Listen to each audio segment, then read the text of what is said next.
नमस्कार दोस्तों और कैसे हैं आप सब लोग? दोस्तों आज आपका फिर से स्वागत है मेरे यूट्यूब चैनल हॉट टॉक पर।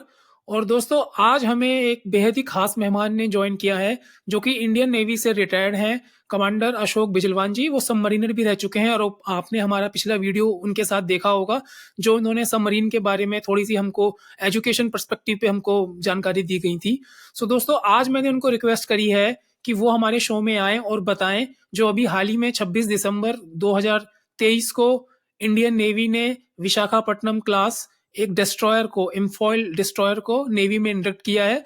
उसके बारे में हम उनसे जानना चाहेंगे, उसकी क्या स्पेसिफिकेशंस हैं, इंडिया को लेकर उसको कितना हम लोग ये आत्मनिर्भर की जो बातें करते हैं, हम कह सकते हैं कि हम और आत्मनिर्भर हो रहे हैं, सेल्फ रिलायंस इंडिया की तरफ जा रहे हैं। और हम उनसे और भी बातें करेंगे कि जैसे आप देख पा रहे हैं, इज़राइल पैलेस्टाइन का कॉन्फ्लिक्ट स्पिल ओवर हो गया है, इंडियन शिप पर अटैक हुआ है, तो इंडिया ने 5 हमारे जो डिस्ट्रॉयर हैं पेट्रोलिंग के लिए रेड सी के पास उसने कर दिए। इन सभी बातों पे हम चर्चा करेंगे। और सर एक बार आपका फिर से very, very warm welcome. Thank you thank for joining my show. Thank you Pushkar. आपका बहुत बहुत धन्यवाद मुझे अपने इस कार्यक्रम में बुलाने के लिए, और सभी श्रोताओं का अभिनंदन। तो जहाँ जैसे आपने बोला इसके बारे में, इज़राइल हमास कॉन्फ्लिक्ट जो है वो रेड सी की ओर स्पिल कर गया है। तो वो चूंकि हमें पहले से ही पता था कि ईरान उसको ये समर्थन दे रहा है, और ईरान के समर्थन से ही हमास ने जो ये कार्रवाई की थी 7 अक्टूबर को इज़राइल में, तो उसको लेकर के हमें कोई आश्चर्य नहीं होना चाहिए। और दूसरी एक और बात है जो शायद मुझे ऐसा लगता है कि जो अ, कोविड महामारी के समय जो और उसके बाद जो ये सी पायरेट्स ऑपरेट किया करते थे रेड सी और उसके आसपास के इलाके में, उनकी जो कार्रवाई थी वो काफ़ी कम हो गई थी। और उस समय एक और चीज़ थी कि भारतीय नौसेना ने काफ़ी वहाँ पे पेट्रोलिंग की, और इनको जो जो पायरेट्स थे उनकी गतिविधियों पे काफ़ी रोक लगा दी थी भारतीय नौसेना के पेट्रोलिंग ने। तो वो मेरे ख्याल से किसी धीरे धीरे समय के साथ वो पेट्रोलिंग थोड़ी सी कम हो गई थी। तो शायद उसका भी फायदा उठा करके जो नॉर्थ ईस्ट अफ्रीका में जो ये सोमालिया वगैरह में जो पायरेट्स थे, ये शायद उसका फायदा उठा करके ये वापस इन्होंने अपनी वहां पर कार्रवाई शुरू कर दी थी। तो ये हो सकता है कि इनका भी कुछ वहां पर एक ये एक दृष्टिकोण ये भी हो सकता है। बाकी हाँ, हाउथीज ने तो खुद इसको एक्सेप्ट किया है कि वो जो भी शिपिंग जो इसराइल से कनेक्टेड है किसी भी तौर पर, तो उनके खिलाफ ये इस तरह की कार्रवाई करते रहेंगे। तो इसलिए भारतीय नौसेना ने अभी अपने जहाज़ों को वहाँ पर डिप्लॉय किया है, और आशा करते हैं कि जो भारतीय नौसेना की इस कार्रवाई के बाद इस तरह की घटनाओं में कमी आएगी। हाँ जी सर, बिल्कुल हम इस पे और भी आपसे बात करेंगे। सर सबसे पहले जो चर्चा का विषय है इम्फाइल डिस्ट्रॉयर, ये विशाखापट्टनम क्लास से ताल्लुक़ रखता है। तो बेसिकली एक बार फिर क्या आप बताएँगे कि ये क्लास विशाखापट्टनम क्लास क्या है? कोलकाता क्लास क्या है? तो कैसे इसको डिफ़ाइन किया जाता है? हाँ, तो ये जो विशाखापट्टनम क्लास है, ये कोलकाता क्लास का मॉडिफिकेशन है। और कोलकाता क्लास जो है वो दिल्ली क्लास का मॉडिफिकेशन था। तो दिल्ली क्लास जो है प्रोजेक्ट 15 भारतीय नौसेना का के युद्धपोत की श्रेणी में आता है। और ये सबसे पहले हमारे देश में जो एक बड़े डिस्ट्रॉयर की जो निर्माण हुआ था, वो सबसे पहले दिल्ली दिल्ली क्लास था। उससे पहले हालांकि फ्रिगेट्स हम लोग बना चुके थे, एक गिरी क्लास और गोदावरी क्लास, और उसके अलावा कई सारे छोटे जहाज भी हमने बनाए थे। पर ये बड़े जहाज़ों की श्रेणी में पहली बार दिल्ली क्लास 90 के दशक के सेकंड हाफ में कमीशन होने शुरू हुए थे। उसके बाद उसको और मॉडिफाई किया गया, इंडिजिनाइजेशन कंटेंट को बढ़ाया गया, और उसके बाद वो कोलकाता क्लास आया जो कि प्रोजेक्ट 15 बी ए था। और कोलकाता क्लास के जहाज़ों के बाद फिर विशाखापट्टनम क्लास आया जो कि प्रोजेक्ट 15 बी है। तो ये दिल्ली क्लास का मॉडिफाइड कोलकाता क्लास, उसका मॉडिफिकेशन जो है ये कोलकाता क्लास है। और जहाँ तक मेरी जानकारी है जो विशाखापट्टनम क्लास है इसमें थोड़ा सा और मॉडिफिकेशन है। ये जो हमारे महिला अधिकारी और नौसैनिक जो अभी भर्ती हुए हैं उनके लिए इन यहाँ पर सेपरेट क्वार्टर्स हैं और हुँ, भारत हुँ। मूल धारणाओं को मद्देनजर रखते हुए उनके लिए उनको प्राइवेसी देते हुए उनके लिए अलग क्वार्टर्स इसके अंदर बनाए गए हैं। और तो और इसमें मेरे ख्याल से तकरीबन 8 लेडी ऑफिसर्स और 12 लेडी नौसैनिक इनको हम वहाँ पर अकोमोडेट कर सकते हैं जो इसके अंदर जो अकोमोडेशन क्रिएट किया गया है। हाँ जी। सर एक इम्फाल हमारा जो डिस्ट्रॉयर है वो 26 दिसंबर 2023 को कमीशन किया गया है। तो इम्फाल के आने से इंडिया की जो नेवल पावर है वो कितनी स्ट्रांग हो जाएगी? आपको क्या लगता है, क्या स्पेसिफिकेशंस आप बता सकते हैं? इसमें हमारे कितने जो सरफेस टू एयर लॉन्चर हैं, कितने इसमें क्यूब्स हैं, उसके बारे में थोड़ा बताइए? हाँ, तो ये जो हमारा विशाखापट्टनम क्लास शिप है ये इम्फाल जो है ये एक भारत में बना सबसे बड़े डिस्ट्रॉयर्स विशाखापट्टनम क्लास भारत में बने डिस्ट्रॉयर्स में सबसे बड़े कैटेगरी में आता है। इसका डिस्प्लेसमेंट जो है वो 7,400 टन है और हुँ, इसकी हुँ। लंबाई 63 मीटर है और इसमें आप देखेंगे कि 16 सरफेस टू एयर मिसाइल हैं ब्रह्मोस और okay. 32 Barak 8 medium range surface to air missile हैं। और उसके अलावा 4 टॉर्पेडो ट्यूब्स हैं, 2 एंटी सबमरीन रॉकेट लॉन्चर्स हैं, एक सरफेस गन है 76 mm ऑटो मलारा जो कि आगे लगाई गई है, 2 close in weapon system anti aircraft systems हैं, 2 रिमोट ऑपरेटेड 12.7 mm गन्स हैं। तो ये बहुत सारी फायर पावर इसके अंदर डाली गई है और साथ साथ इनके साथ जो सपोर्टिंग सेंसर्स होते हैं जो रडार सिस्टम्स हैं आपके अर्ली वार्निंग रडार हो गया आपका सरफेस वार्निंग रडार हो गया सब एयर वार्निंग रडार सब इसके अंदर सारे के सारे उनको इंटीग्रेट किया गया है और जो कॉम्बैट इंफॉर्मेशन सिस्टम है वो पूरा का पूरा हमारे देश में उसको डिजाइन किया गया है। पूरे जहाज को नेवी की वॉरशिप डिजाइन ब्यूरो ने डिजाइन किया है। इसके अंदर डीआरडीओ की काफी भूमिका है। उसके अलावा भारत इलेक्ट्रॉनिक्स लिमिटेड है उसकी भूमिका है। इसके अलावा कई सारे प्राइवेट कंपनीज ने इसके अंदर पार्टिसिपेट किया है। इसके जो कंपोनेंट्स और वेपन्स और सिस्टम्स के लिए जो कंट्रोल सिस्टम है उसके लिए जो भी रिक्वायरमेंट आई है उसमें और सबसे बड़ी बात है कि इसमें कई सारे भारत के छोटे छोटे उद्यमों से यानी कि जो एमएसएमई बोलते हैं micro small and medium enterprises उनका भी इसमें काफी योगदान रहा है। और ये जो इसका इंडिजनाइजेशन कंटेंट है इस जहाज का वो 75% है यानी कि हुँ, तीन हुँ। इसके अंदर जो इक्विपमेंट लगे हुए हैं वो भारत में निर्मित हैं। सर इसको जो हमारी ये हम जो आपने अभी इम्फाल डिस्ट्रॉयर के बारे में बताया, इसको कंपेयर किया जाता है जो चाइनीज़ की 52 बी है। तो चाइनीज़ की 52 बी ऑलरेडी 25 ऑपरेशनल हैं और 6 इन प्रोग्रेस हैं। उसको कंपेयर देखते हुए जो हमारी सारी इंडिया की जो स्टार्ट होती है, bay of Bengal, Indian ocean, Visakhapatnam, then back to अरब सागर, इतनी बड़ी हमारी जो नेवी की सी लाइन है, सी बॉर्डर लाइन है, तो हम क्या कैच कर रहे हैं चाइना के साथ या अभी टाइम लगेगा? मतलब कैसे देखते हैं आप उस जो गैप को, कहाँ 25 कहाँ 4, वो अभी 3 ही हुई हैं, एक और होनी है। उस क्लास का, उस कंपेरेबल का आप क्या आपका मतलब कमेंट्स हैं इस पे? हम बहुत पीछे तो नहीं है चाइना से? नहीं देखिए अगर आप एब्सोल्यूट नंबर्स के बारे में बात करेंगे तो हम चाइना से बहुत पीछे हैं हुँ, और हुँ। जिस रेट पे हम दोनों चल रहे हैं मतलब भारत और चाइना जिस जिस रेट पे दोनों चल रहे हैं हमारा उनसे कैचअप करना तो संभव ही नहीं है। हुँ, हुँ। परंतु आप इस बैकड्रॉप में देखिए उस परिप्रेक्ष्य में देखिए कि हमारा जो स्ट्रैटेजिक इंटेंट क्या है। तो हमारी जो फोर्सेस हैं हमारे जो मेरे विचार से जो हमारी डिफेंस पॉलिसी है वो ये है कि हमें कहीं अटैक नहीं करना है। हम अपने शोर्स को और हमारे आसपास जो हमारे वाटर्स हैं हमको उनको डिफेंड करना है अपने इंटरेस्ट को डिफेंड करना है। तो उसके लिए हालांकि बहुत कुछ करने की ज़रूरत है बहुत कुछ हो रहा है क्योंकि हमारा देश पिछड़े देशों की श्रेणी में आता है, विकासशील देशों की श्रेणी में आता है। तो सरकार जितना यथासंभव होता है बजट एलोकेट करती है, उसके अंदर जो कुछ हो सकता है हमारे सेनाएँ उसको कर रही हैं।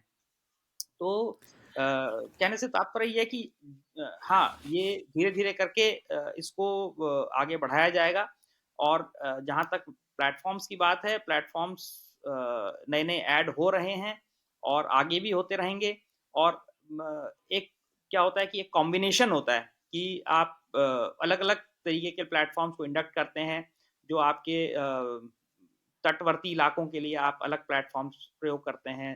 दूसरे चीज़ों के लिए आप अलग प्लेटफ़ॉर्म लंबी दूरी के जो आपके अ, आगे मतलब ब्लू वाटर्स के लिए आपके अलग प्लेटफ़ॉर्म्स होते हैं, फिर सबमरीन्स हैं, एयरक्राफ्ट कैरियर हैं, तो बहुत सारी चीज़ें हैं और उन सबको सबसे बड़ी चीज़ है उसको एक एक टैक्टिक्स में उसको पिरोना होता है कि जो आप जहाज हुँ, आप हुँ। वो आपके टैक्टिकल थिंकिंग में वो कहाँ फिट होता है। हुँ, हुँ। और आपकी ओवरऑल स्ट्रैटेजी में वो किस तरीके से आप उसको प्रयोग कर सकते हैं। उसके अलावा आपको ट्रेन्ड मैन पावर चाहिए। आप जहाज कितने भी ले आएँ, अगर आप उनको उसका जो क्रू है, वो ट्रेन्ड नहीं है, वर्क्ड अप नहीं है, उसको क्योंकि जब फ्लीट एक समुद्र में जाता है किसी भी ऑपरेशन के लिए, एक्सरसाइज के लिए या एक्चुअल लड़ाई के लिए, तो उसमें बहुत सारी टैक्टिक्स होती हैं, उसके अंदर वो जहाज उसके अंदर फिट हो पाता है कि नहीं हो पाता है और उसके जो ऑफिसर्स और जो उसका क्रू है, वो प्रॉपरली ट्रेन्ड हैं कि नहीं है उसके लिए और ये हम देख चुके हैं चाइना के जहाज तो उन्होंने बहुत बना लिए हैं, परंतु उनके जो क्रू हैं, जो उनके मैन करते हैं जो उन प्लेटफ़ॉर्म्स को, उनका ट्रेनिंग लेवल अभी उस लेवल तक नहीं पहुँचा है।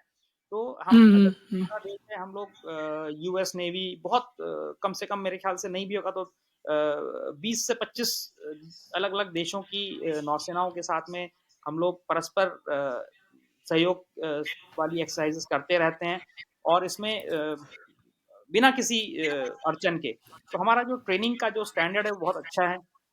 मैं ये कह सकता हूँ और जहाँ तक चाइना की बात है तो चाइना एक बहुत ही ओपेक उनका सिस्टम है, हमें उनके बारे में बहुत कुछ पता नहीं है। परंतु जो खबरें आती हैं उनसे ये ऐसा प्रतीत होता है कि उनका जो वर्कअप लेवल है जो उनके क्रू का, वो बहुत अच्छा नहीं है। क्योंकि वो हाँ उन्होंने जी। बहुत तेज़ी से बनाने शुरू कर दिए पर एक शिप को इंटीग्रेट होने में फ्लीट के अंदर में और जो ओवरऑल आपके जो टैक्टिकल जो आपकी पिक्चर होती है, उसमें समय लगता है। बिल्कुल सर, बिल्कुल। और जैसे कि सर अभी आपने बोला कि हम काफ़ी डिफरेंट-डिफरेंट कंट्रीज़ के साथ परस्पर सहयोग कर रहे हैं, साझा युद्धाभ्यास भी करते हैं। तो अभी यूएस ने एक 10 कंट्रीज़ के कोलिशन को गठन किया कि जिसमें सभी कंट्रीज़ को बोला आप आइए और हम अब पेट्रोल करते हैं, ये जो रेड सी की एक समस्या फिर से आई है। तो सर एक्चुअल आप दर्शकों को ये बताएँ कि पेट्रोलिंग होती कैसे है? क्योंकि बहुत जो आप समुद्र में हैं, तो बहुत बड़ा समुद्र है। जैसे पेट्रोलिंग तो हमारे माइंडसेट में होता है कि आपके पास एक पुलिस वैन है और आप एक सड़क पे खड़े हैं और उनके व्हीकल्स के पीछे जा रहे हैं। इतने बड़े विशाल सागर में पेट्रोलिंग कैसे होती है? ये जो सेंसर्स होते हैं, सोनार काम करते हैं, एक्चुअल में कैसे होती है सर? उसके बारे में ज़रा कुछ दर्शकों को बताएँ। ओके, तो पेट्रोलिंग जैसे आप समझ लीजिए कि आपके शहर में अलग-अलग थाने होते हैं और उन हाँ थानों जी। की अलग-अलग बीट होती है कि एक थाना से फॉर एग्ज़ाम्पल 10 स्क्वायर किलोमीटर या 20 स्क्वायर किलोमीटर का एरिया में एक एक थाना कवर करता है। तो उसके अंदर आप क्या करते हैं कि आप अलग-अलग कांस्टेबल्स को आप बीट देते हैं कि भई आप इस इलाके में ये आपका इलाका है, आपको इसको इसमें छान मारना है। तो उसमें क्या होता है उनका सिर्फ़ 2 डायमेंशनल होता है। जो हुँ, हुँ। अब जब लैंड के ऊपर बात करते हैं तो it's 2 dimensional for for police to do anything. जबकि in case of sea it is 3 dimensional. आप सरफेस, एयर और अंडर वाटर आप तीनों जो है आपको वो देखना है।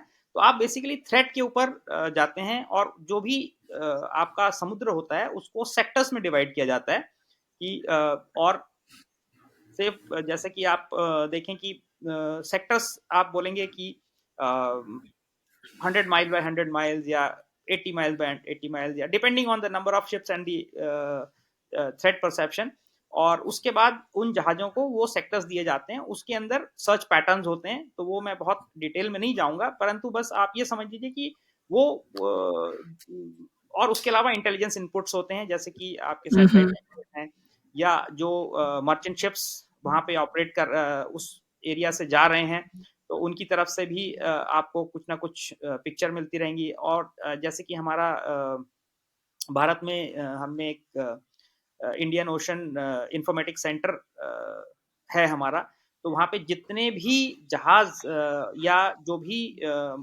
वेसल्स हम बोलते हैं नॉटिकल मैरीटाइम लैंग्वेज में, तो जो भी वेसल्स हैं उनके पास एक एमडीए सॉफ्टवेयर होता है, तो वो उनकी पोजीशन उसमें अपडेटेड रहती है।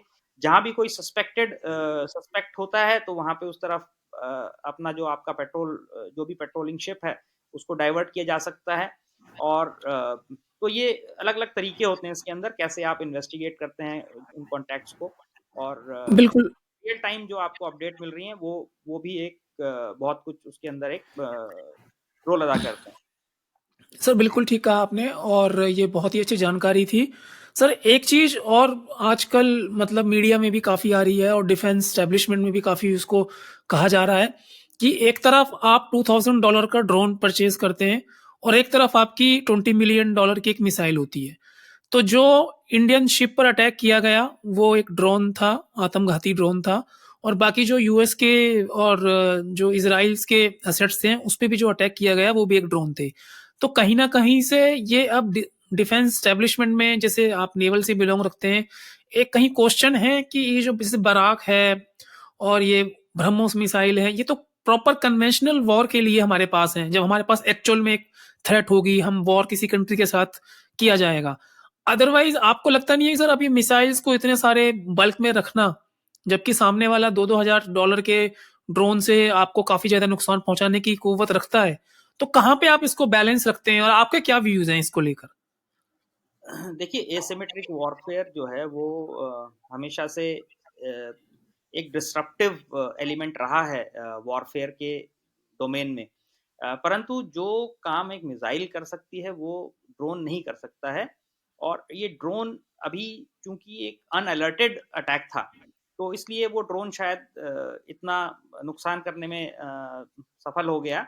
परंतु आमतौर पे आप देखेंगे कि जो अगर एक कोई बहुत ही चौकस अगर प्लेटफॉर्म है, तो उसमें आप हो सकता है कि ये इतना नुकसान ना कर पाता। परंतु एक और ड्रोन का एक और एडवांटेज होता है कि वो उसका साइज बहुत छोटा होता है, तो उसको उसका रडार क्रॉस सेक्शन कम होता है और उसको रडार से डिटेक्ट करना थोड़ा मुश्किल होता है। परंतु उसके साथ साथ उसकी एक डिसएडवांटेज ये है कि उसकी पेलोड जो कैपेसिटी होती है बहुत कम होती है।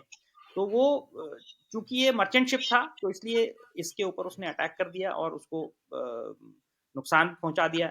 वही एक वॉरशिप होता तो मेरे विचार में वो एक अकेला ड्रोन नहीं कर पाता। हाँ, स्वार्म ड्रोन की अगर आप बात करें या तो उसमें मैं जरूर। इसी में आपसे एक आपका इनपुट लेना चाह रहा था कि एक ड्रोन है, आप बिल्कुल सही कह रहे हैं कि उसने इतना मतलब डैमेज नहीं किया।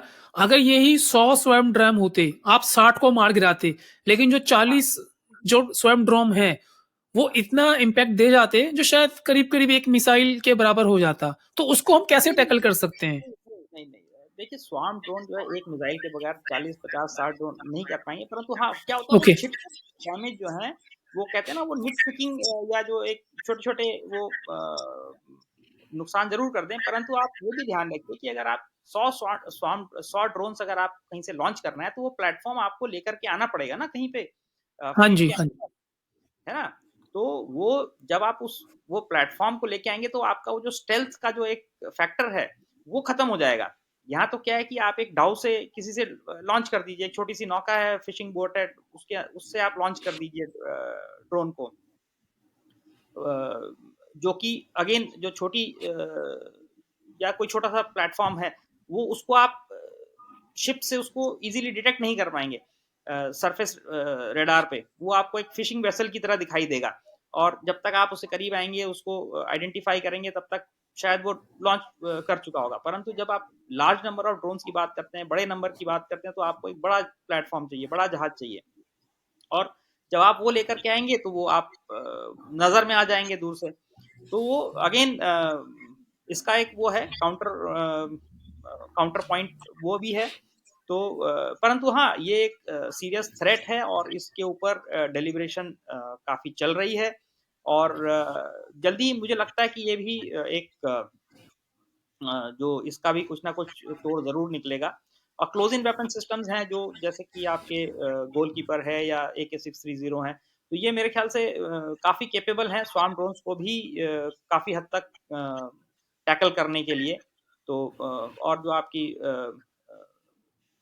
मीडियम मशीन गन्स हो गई या जो आपकी हमारे इसमें क्लोज रेंज जो आपकी रैपिड फायर वेपन सिस्टम्स हैं, तो उसमें आप काफ़ी स्मॉल आर्म्स से आप काफ़ी हद तक उनके थ्रेट को दरकिनार कर सकते हैं।